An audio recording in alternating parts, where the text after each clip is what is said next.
6 nice girl habits all women must break.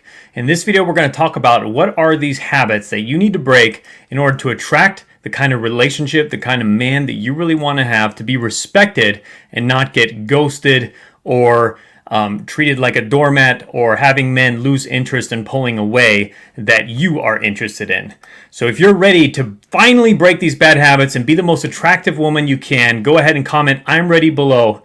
And hi, I'm Brody Boyd. If you don't know me already, I've been helping single men for over 13 years to attract the right woman for them. So I have a unique insight into what makes the male brain work, which we're going to be going deeper into in this video. And if you like my background, my outfit, the content, or anything else in this video, please go ahead and give the video a thumbs up, a like, really appreciate it. And also make sure to subscribe and hit the bell below for more great videos on this, free trainings to attract the relationship you want. And also make sure to share this training with a girlfriend or two who you feel could really benefit from this information. And lastly, listen all the way to the end of the video, because I'm going to have a very special bonus for you as well at the very end. So let's start with number 6, bad habit to break, which is putting other people's needs above your own. Now, a lot of people will do this, a lot of guys will do this, a lot of women will do this. We call them nice girls, nice guys, or even doormats as at the worst case. But these are people who get their sense of value, get their sense of belonging from pleasing others, from giving to others. They feel needed, they feel used, and they feel valued when they are doing that. And usually it'll come from a childhood experience where you had a mother or a father or a sibling that really needed help. They were having issues, they were having problems, and you became the one, you became the savior that was there for them, that was listening to them, that was comforting them. And you got your sense of love. That was how you felt the most love when you were growing up. And then later in life, that becomes the symptom of being a people pleaser and putting other people's needs above your own. Now, the problem with this is that, like they say, when you're taking in an airplane, you've probably heard this before, you can't put somebody else's mask on if you don't have your own mask on first. You're not going to be able to help as many people. You're not going to be filled up, in the sense, vitalized enough, energized enough to actually be of the most service to those closest to you and also to the world. So you have to fill your own cup first. The cup has to overfloweth for you to be able to be of real service and real value. And that's where you're actually paradoxically going to get the most love, validation, approval that you're seeking, is by you taking care of you first. So how this might show up is when you're on a date with a guy, when you're out with a guy, it's actually you feeling into, what do you actually want? Do you actually like this guy? Do you actually think this is a guy you can see yourself with? Rather than instantly getting in this mode of like, oh, how can I please him? How could I be the best version of myself with him? How could I make him like me? How could I get his approval? Do I need to be more funny? Do I need to be more flirty? It's more of you actually taking a moment within yourself. As my wife says, it's like feeling your feet on the ground, feeling your toes and your feet, and being present in the moment, not in your head thinking about what the other person wants, but what do you actually want? How are you actually feeling in the moment? Super important. Number 5 is being too attached to the outcome. This is a problem I actually struggled with when I was in my dating. I was, very isolated growing up. I wasn't really knowing how to connect with the opposite sex. And so I was very attached to wanting to connect with women, to wanting that approval, to wanting to get, physical affection, sex, love, connection. And so when I started going out and dating in my college years, I was very attached to the outcome. I really wanted and needed that kind of connection, that kind of approval, like, yes, I'm good enough. Yes, I'm attractive. Yes, I can be validated by these women. And the problem was, it caused me to get in my head. It caused me to get nervous and anxious, because anytime you're attached to an outcome, it instantly brings anxiety. Because now the fear becomes, what if I don't get that outcome? What if I lose that outcome? And so you have to be willing to actually let go. And now the other important part of this is you can't actually fully love somebody when you need them. As soon as you need something from them, you're attached to something that you need to get from them. Now it's becoming a transaction. It's, I need this thing from you, and I'm going to try to do whatever I can to get that thing from you. It's transactional. It's not real love. Real love is loving unconditionally. It's being who you are and being love. It's not doing love. It's being love and loving people from that place. And so you have to be able and willing to let go of the outcome and detach from the outcome. As Wayne Dyer once said, one of my favorite quotes, commit to the process, but detach from the outcome. They'll make you less of a nice girl, less needy, less clingy, and it'll just help you overall to get what you want, paradoxically again, from men, and get the love and the validation and the approval that you really crave. Now, I would love to hear you watching this. If you're coming from anywhere in the world, I would love to hear which country are you actually watching this video from, or state if you're in the United States. Where are you actually watching from? I always am interested to hear those things, so please comment below. Would love to hear that. Number 4 is being overly apologetic. Now, this is a way of being as well. You'll see these people walking around. I like to use the metaphor. It's like people walk around with their umbilical cord, from childhood. They're walking around with this umbilical cord looking to plug in, who's going to give me this approval that I need, this validation that I need. And when people are doing that, they often come across as apologetic because they actually feel deep down inside that they're not good enough to actually get their needs met from other people. So they become this walking apology of, oh, I'm sorry I'm here. I'm sorry I'm being a burden. I'm sorry I need things from you. I'm sorry that I'm not as good as you probably want me to be. I'm sorry that I'm not desirable enough, attractive enough. I'm not the right age. I'm not the right weight. I'm not the right blah, blah, blah, blah, blah. And so it becomes this way of being that you put yourself in a lower tier than the guys that you're interested in, that you're putting yourself there. And so now you feel like you have to apologize. Oh, I'm sorry I'm not up to your level. I'm sorry that I'm just me. I'm just, this normal woman, and I have to earn your approval. I have to now earn your validation. And so it'll come across often, this symptom, when you're out with men and, you're just apologizing for a lot of things. You're apologizing for, maybe you felt like you didn't dress up nice enough for the occasion. He seems to be dressed up a little bit nicer. I'm sorry, I didn't get into my. I should have dressed up a little nicer. I should have realized this was going to be a classier event. Or you're apologizing for not having responded back to him soon enough. Or you're apologizing for talking too much or talking too little or being too boring or being corny or whatever it might be. So these apologies just can come. And so what I would recommend to you is actually make a rule for yourself from this point forward: no apologies. What would life look like if you actually weren't allowed to apologize? Even if you did something bad, even if you did something you're like, oh wow, I really shouldn't have done that. I really shouldn't have said that. What if you could not apologize? You're literally there was a law against apologizing. How would you do it? Well, one way you may do it is you just actually will say, I'm sure that was uncomfortable for you, or I can imagine that wasn't very nice, or, next time I'm going to make sure I don't do something like that again.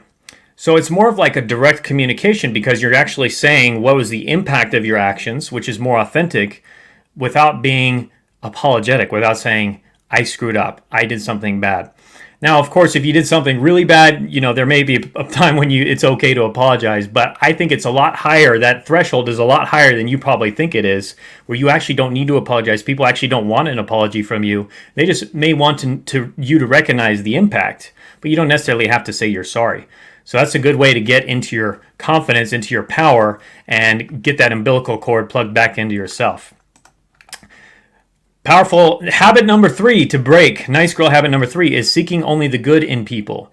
Now, this is a problem a lot of people have, usually people pleasers, where they believe in the good in people. If I just love him enough, if I just do enough things, he's such a good guy. Even though he's an alcoholic, even though he's abusive, or even though he's ghosting on me all the time or cheating on me all the time, I still see the good parts of him. I know there's a good man inside of him. I know that he has good traits. I see how he's caring with his daughter, or I see how he's nice to animals, or so I know there's a good side and a good part inside of him.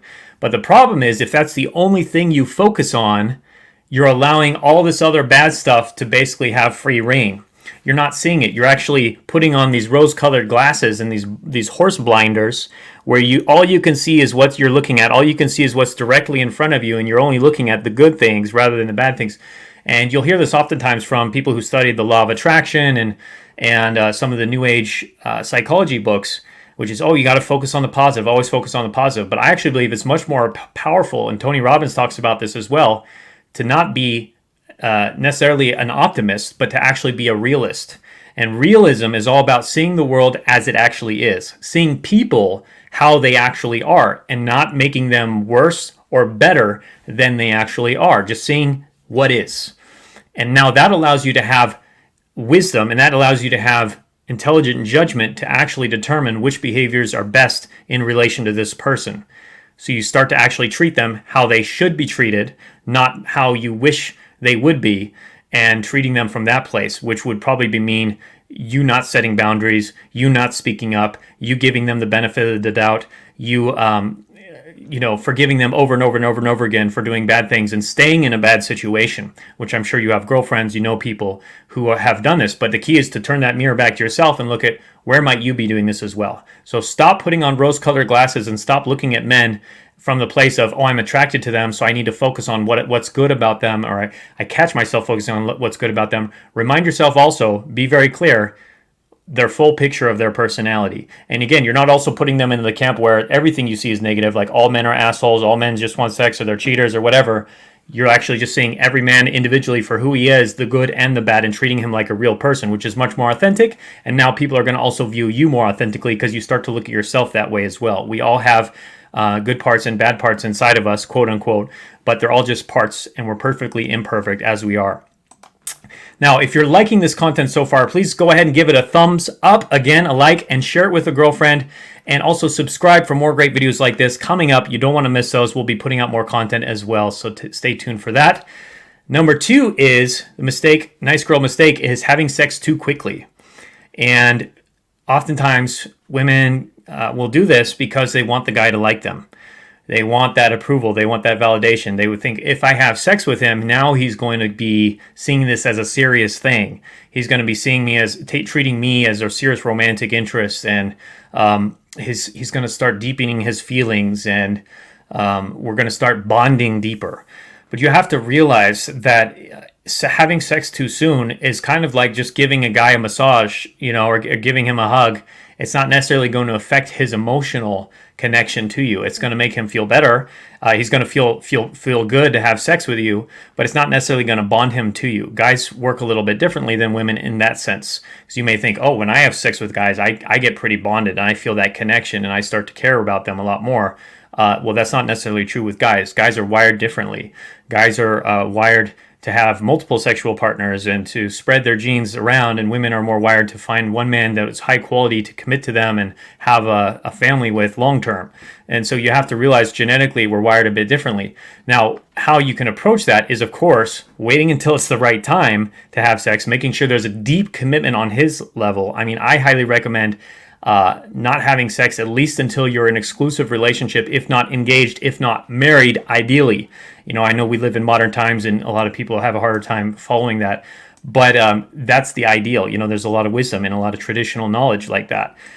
You're going to go probably have a lot better relationships if you follow some of those principles that say your grandmother followed or your great-grandmother followed. And same with guys, if they followed more traditional principles that their grandfathers were following and their grandmothers or great-grandfathers.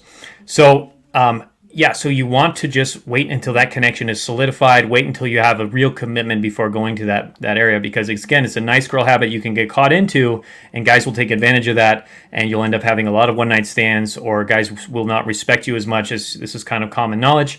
Why would you buy the cow when you can get the milk for free? That kind of thing. So you just want to be very careful with that. So a pretty obvious one, but I just wanted to mention it here as well. Now, number 1, nice girl habit to break is having a hard time saying no. And this goes along with a lot of the things we talked about here already, but setting boundaries.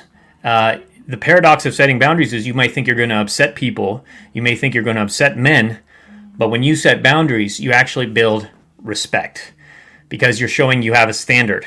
This is the standard level of what I want, my standard of behavior that I am willing to receive from other people. And if you're not meeting that, I'm putting up a wall there. I'm going to block that. I'm going to move on. Ultimately, that's the ultimate boundary, is ultimately moving on if he's not able to meet those standards of what you require, which could be basic things like respect on his end, respecting you, treating you with kindness, being truthful with you, keeping his word, not insulting you, taking advantage of you, talking bad about you, things like that. So being willing to say, no, that's not okay with me, and being willing to have those conversations, that's going to be super important for you to be able to have men respect you, value you fall in love, see you as a life partner, see you as wife material, and not just fling material or friend material.